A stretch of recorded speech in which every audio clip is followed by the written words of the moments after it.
દાહોદ જિલ્લાના Jhalod police station ખાતે દાહોદ જિલ્લા પોલીસ વડા રવિરાજસિંહ જાડેજાની આગેવાનીમાં ગુજરાત રાજ્ય ગૃહ વિભાગ દ્વારા વિશ્વાસ પ્રોજેક્ટ નેત્રમ ફેઝ 2 દાહોદ જિલ્લા પોલીસ વડા રવિરાજસિંહ જાડેજાના વરદ હસ્તે ઉદ્ઘાટન કરવામાં આવ્યું તેમજ સ્વભંડોળથી પ્રોજેક્ટ નેત્રમ ફેઝ 2નું સેન્ટરનું ઉદ્ઘાટન કરવામાં આવ્યું। ગુજરાત રાજ્ય ગૃહ વિભાગ નેત્રમ પ્રોજેક્ટ ફેઝ 2ની વાત કરીએ તો જાલોદ નગરના તમામ વિસ્તારમાં સીસીટીવી કેમેરાની 101 જેટલા લગાડવામાં આવ્યા છે અને તમામ વિસ્તારોની સીસીટીવી કેમેરાથી બાજ નજર રાખવામાં આવશે તેમજ તમામ ગુનાહિત પ્રવૃત્તિઓને અટકાવવામાં સીસીટીવી કેમેરા ફૂટેજ મદદરૂપ થશે તેમજ દાહોદ જિલ્લા એસપી દ્વારા ફૂટબોલ ગ્રાઉન્ડનું પણ તેઓ દ્વારા લોકાર્પણ કરવામાં આવ્યું હતું।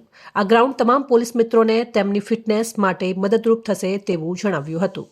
આજના સમયમાં ગુનાખોરીને રોકવા માટે અને ગુનાઓને શોધી કાઢવા માટે સીસીટીવી કેમેરાનું નેટવર્ક એ ખૂબ જ અગત્યનું અને જરૂરી નેટવર્ક છે। આને હું મહત્ત્વને સમજી અને રાજ્ય સરકાર દ્વારા ગુજરાત પોલીસમાં વિશ્વાસ પ્રોજેક્ટ હેઠળ જુદા જુદા જિલ્લાઓમાં જુદી જુદા શહેરોમાં સીસીટીવી કેમેરાનું નેટવર્ક ઇન્સ્ટોલ કરવામાં આવે છે। એ વિશ્વાસ પ્રોજેક્ટ હેઠળ ફેઝ 2 અંતર્ગત જાલોદ પોલીસ સ્ટેશન વિસ્તારમાં સીસીટીવી કેમેરાના નેટવર્કને કાર્યરત કરવામાં આવેલું છે અને આ નેટવર્કનું સીસીટીવી કેમેરાના નેટવર્કને મોનિટર કરી શકાય એ હેતુસર જાલોદ પોલીસ સ્ટેશન અંતર્ગત જ એક સબ કંટ્રોલ રૂમ લોક ભાગીદારીથી ચાલુ કરવામાં આવેલ છે। આ સીસીટીવી કેમેરાના નેટવર્કથી આગામી દિવસોમાં ગુનાખોરીને રોકવા માટેથી ટ્રાફિક રેગ્યુલેશન કરવા માટેથી અકસ્માતના બનાવો અટકાવવા માટેથી અને કાયદો અને વ્યવસ્થાની પરિસ્થિતિ સુચારુ રૂપથી જળવાઈ રહે એ માટેથી ખૂબ જ મદદ થવાની છે।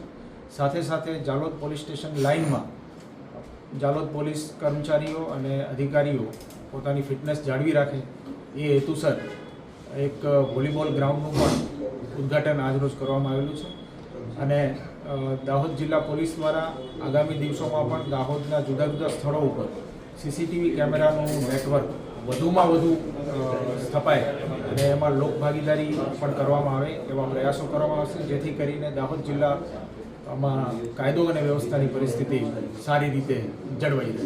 Thank you. અહેવાલ અફઝલ સંબંધ ભારત ન્યૂઝ દાહોદ।